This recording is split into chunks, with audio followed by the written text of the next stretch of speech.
care, I'ma be a trillionaire like. Welcome to the I Love Recruiting podcast with your host, Adam Roach. Okay, everybody, welcome back to the I Love Recruiting podcast. I am your host, Adam Roach, and today I have an amazing man with us, Mr. Jeff Glover. But before we let him talk, let me give you some ground rules here. So we are doing this live in the Art of Recruiting. So if you're watching in the Art of Recruiting right now and you have questions for Mr. Jeff Glover, put them in the comment section in the last 2 to 3 minutes of the recording here. We will get to those questions. Outside of that, this will be a podcast that will drop in about a week or so. So, Mr. Jeff Glover, you are known globally, my friend. You are all around this world. So here's what we want to know. This is how we start the podcast. You were born, and then what happened? Give us the skinny on Mr. Jeff Glover. Go for it. Well, got into real estate right out of high school. In fact, while I was in high school, I was selling furniture for a large furniture chain here in Michigan. Mm-hmm. And everybody in the store basically said, "Hey kid, you know, you're pretty good at sales. You should consider a career in real estate." So as soon as I turned 18, I got my real estate license and sold 32 homes my first year in the business, actually. And like any 18-year-old kid, I was a little cocky, a little arrogant, had a little extra money in my pocket. Mm-hmm. So I thought I had it all figured out. And I thought, you know what, I'm selling furniture, I'm selling real estate, and I was going to school. I was going to community college to get a degree in business management. And I thought, you know what, I just sold 32 homes my first year. I just made $120,000 my first year. I can do this. I don't need no stinking degree. And so I went to my broker and said, "Hey, you know, I've always wanted to run a company. I've always wanted to be a leader." Of course, when you're 18, 19 years old, you don't know what any of that means other than what you read in textbooks, basically, or what you observe. And I went to my broker and said, "Hey, would you let me run an office for you?" And like any experienced broker with a lot of wisdom, he said, "Absolutely not." Right? Yeah. You know, I understand you had a great first year, and I'll never forget the words he said. "You just need a little bit more seasoning, kid." So, you know, you tell a 19-year-old that just, you know, outproduced half the office. And so, you know, I kind of said, okay, well, I started interviewing around town with other brokers, which of course, you know, is kind of silly thinking back, like what gave me the kahunas to think that I could run a real estate office. Well, anyways, the competing broker of this firm, this was like the largest Century 21 firm. Actually, they were the largest Century 21 firm in America, and they were located right in Detroit. So I went to their biggest competitor, and it was a Coldwell Banker. And Coldwell Banker had, you know, 16, 17 offices around Metro Detroit, very similar size to my Century 21 company. And I explained to them what I had done my first year and said, "Hey, but I really want to learn the back office. I really want to learn how to recruit and how to train and how to manage and lead and coach." And so they took a chance on me by this time I was 19, just turning 20. Okay. They gave me their most failing office to run. And the previous broker left and started his own firm and took everyone with him except for the agents he didn't want. So okay. Those are the ones that I was left with. And in 2 years, had the fastest growing office in all of the 16 offices of that firm in Metro Detroit. 2 years in a row, won the Recruiter of the Year award. You know, basically 2 years after doing that, they said, "Jeff, we want you to be our company recruiter and our company trainer." And so this was right around the time, Adam, when the market crashed. Yep. So they did a lot of consolidating. They had a director of recruiting and they had a director of training. And what they did to save money, they did a lot of things. I mean, they let go of, you know, half of their marketing department. They let go of the relocation department. And they combined the recruiting, the director of recruiting and the director of training role into one. And that was my job. So my job was basically twofold. I would travel to the offices around Metro Detroit. Mm-hmm. And I would meet with the managers and either do one of 2 or 3 things while I was there. I would either get on the phones with them and make recruiting calls with them, or sometimes they would have it set up to where I would meet with agents with them. So they would have a recruiting appointment for say 4 o'clock on a Tuesday. And I would drive from say the west side of Detroit to the east side of Detroit to meet with that agent and that manager. So I was kind of brought in to help, close the deals, if you will, on recruits. And while I was there, they always tried to time it to where, okay, Jeff, hey, if you're going to be meeting with a recruit at 4 o'clock in Grosse Pointe, let's just say in our Grosse Pointe office, we're going to schedule a training class for 2:30 since you'll be here. And so basically I kept every afternoon, from lunchtime until 5 p.m. open for training and recruiting. And so I would be involved in these recruiting meetings with the managers.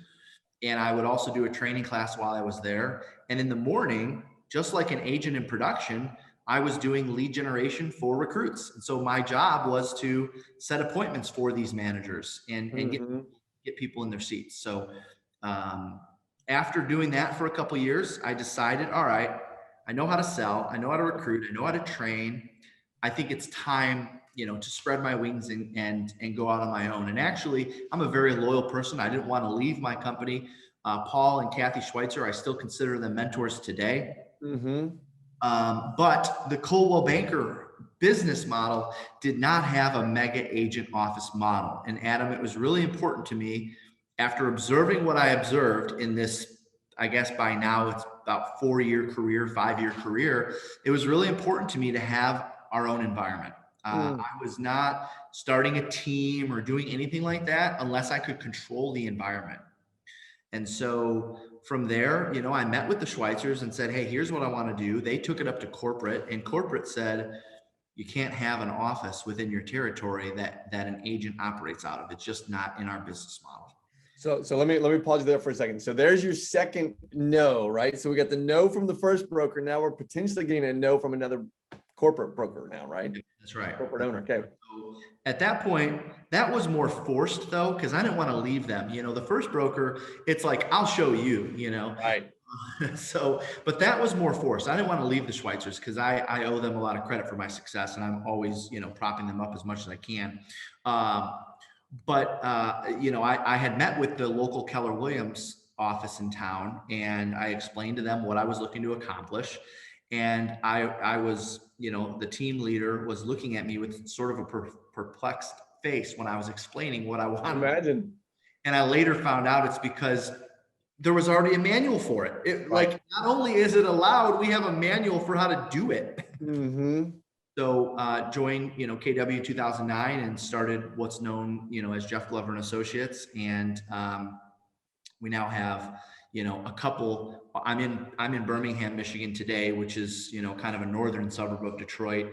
And this is an MAO, so we were very big on controlling the environment because I saw what took place at traditional real estate offices, right? I don't want the water cooler, the depressing, looks, the silence. You can hear a pin drop. I mean, if I were to walk back out there, you'd hear music playing, you might hear a bell ring and people start clapping. I mean, the energy and enthusiasm, the energy breeds enthusiasm. And it's important for our spaces.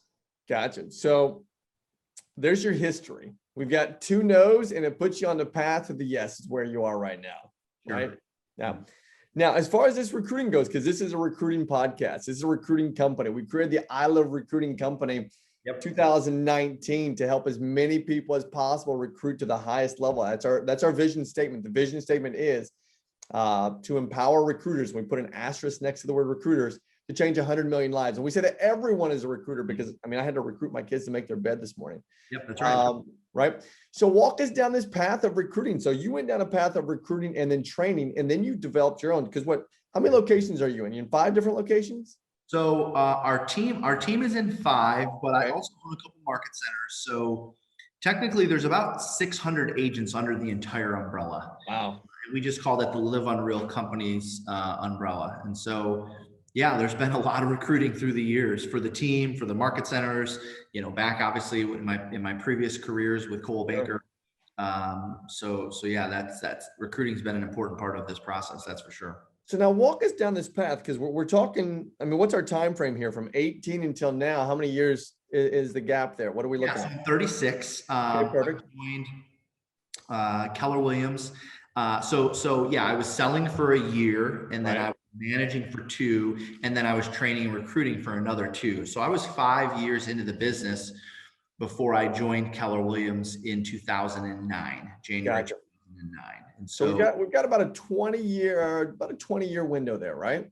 Yeah, 19 this May. Yeah, 19 this May. Okay, gotcha. And now you have, let's just say you have recruited well over 600. If you got 600 agents, right? Yeah. Maybe you didn't have your hands in all of them, but I'm assuming your presence.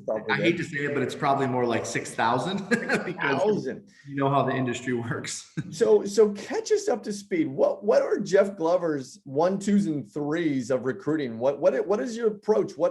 Walk us down a path there. Let me share with you, Jeff, real quick, who our listeners are. Yep. We've got recruiters, we've got broker owners, we've got entrepreneurs, we have anybody in this space. As I said, I had to recruit my kids to make their bed that is recruiting some way, shape, or form. Sure. What's Jeff's 1, 2s, and 3s and ABCs of recruiting? Yeah. So first things first, I will tell you, I was very much the style of the phone guy. I believe very much, Adam, in the numbers game. In fact, I was so fanatical about the numbers that I would book 2 appointments a day, knowing full well that only 1 was going to show, right? Because there's a no-show rate a lot of times in real estate agent-specific recruiting. So, and I wouldn't see the mistake I think a lot of recruiters make is, especially, and I'll just call them, say, the traditional recruiter, if you will, they have 2 o'clock blocked off in their schedule, and then they have 4 o'clock or 1 and 3 or 2 and 4 or whatever it is. I would book 2 and 3, or sometimes even 2 and 2:30, knowing full well that I'm going to have a 50% no-show. And worst case scenario, if I'm in a scenario where 2 people show up, well then, hey, I'm sending the person a gift card after our meeting saying, sorry, you had to wait in the lobby for so long, or sorry, I kept you waiting on a coffee for so long. But I was just so fanatical because I look at so many leaders today that block off their afternoon for a recruiting appointment. And then what do they do when both appointments don't show up? Right. Oh, yep. I'm out. That's right. So I was pretty fanatical about that. I wasn't stopping until I got to 2 set per day, knowing that I was probably only going to have 1 show up. So I would say that's number 1. I was pretty fanatical with knowing my recruiting numbers. And I did most of my recruiting. I guess this point number 2 would be, I did most of my recruiting appointment setting over the phone, just reaching out to people, and I still think it's one of the more effective methods today. In fact, it's becoming, I believe, Adam, and you're the expert on this, so I would defer to you.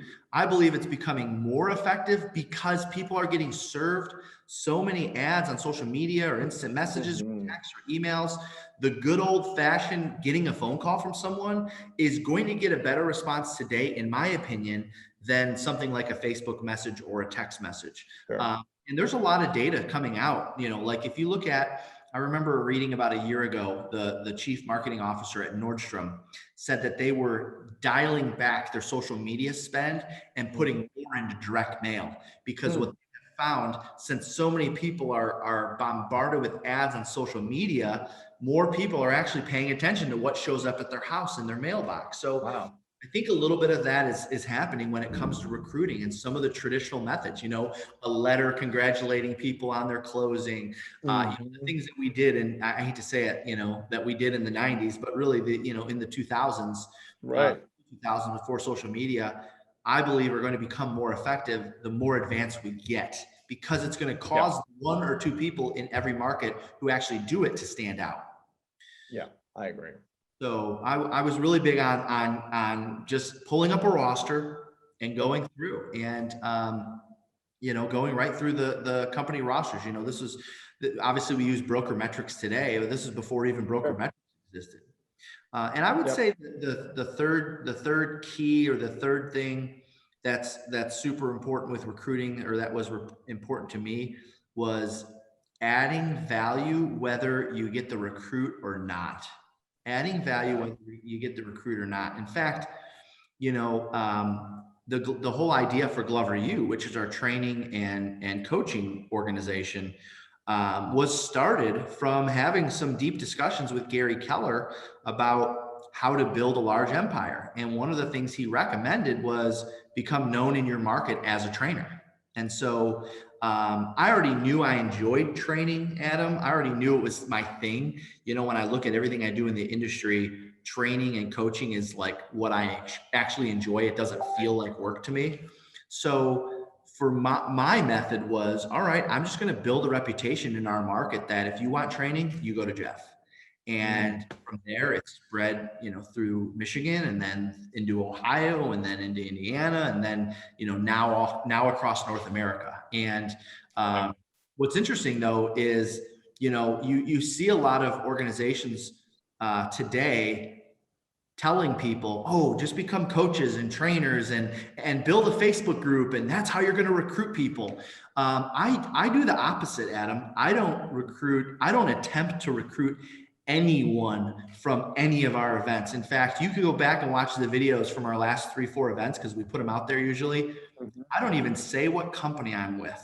I don't even talk about that, because what happens is then people feel threatened and then they won't come. You know, if you want to use that method to recruit people, wait until they ask you. Sure. Yep. Shove it down their throats. Well, I call that the proverbial business card, right? In the recruiting space, here's what we have a tendency to do is we set up an appointment and we share with them what we have to offer. Always. And it's, you didn't ask me for that value. You didn't ask me for that business card. Where's that business card go? If Jeff, if I'm meeting you on the street and I say, hey, listen, Jeff, great conversation. Here's my card. Call me. Yeah. You're not going to call me because you didn't ask for that card. It's the same thing in the recruiting space. That's right. If they're not asking for that value and you're just vomiting all over them, they're not going to either accept it or remember it. Well, you probably know, you know, I'm just fixing this. My first coach was Rich Rector. And, Rich Rector, you know, I was 20 years old and the Schweitzers hired him for me. Mitzi Jasnicki was my second coach, by the way. So I had some pretty good, you know, Rich Rector taught the needs analysis approach, which is make it all about them. It's never about you and what your company offers or what you can do. It's all about them. And the reality is that, you know, if I truly want to go into recruiting mode and I say, you know what, all right, we got to fill this office and we got to fill it in the next 90 days. Well, then it's pounding the phones and setting appointments. Right. But if I just want to grow kind of naturally without, you know, putting in that type of work, which could, you know, depending on what method you use, could alter your reputation to some degree, then I'm going to go the value approach. I'm going to provide just a ton of value. And if people want to learn more, they'll reach out to me. And trust me when I tell you, you know, Adam, if you know anything about me, you know I'm like the cold calling guy. Like I am the script guy. And so when it comes to recruiting, there's two different methods you can use. And I like using both, quite frankly. But when it comes to Glover U and the things we do there, you're not going to ever feel like my intention is to recruit you. And that's super important. And that's quite honestly the mistake a lot of agents are making today who are getting into organizations where recruiting is first and foremost. Yeah. And I agree. And I'll give Linda McKissick credit for this and her recruiting equation. And that is relationships plus value over time equals self-discovery, right? It's all about that relationship and that value add over time. Bingo. Yep, for sure. Man, I hate that we only have 30 minutes here and I hate that I started late. I apologize. Okay, so let's do this. We can go for another 5 or 10. We're good. Yep. Well, I've got a hard stop here at the bottom of the hour. So here's what I want to know. So here, let me real quick, I'm going to summarize what Jeff gave us because this was super duper great nuggets here. Number one, know your conversion rates. Yeah. Know your conversion rates and pick up the phone, everybody. Pick up the phone because it's still a great communication tool. It's actually becoming more effective today than it was because so many people are getting tired of the other channels. Great. Love that.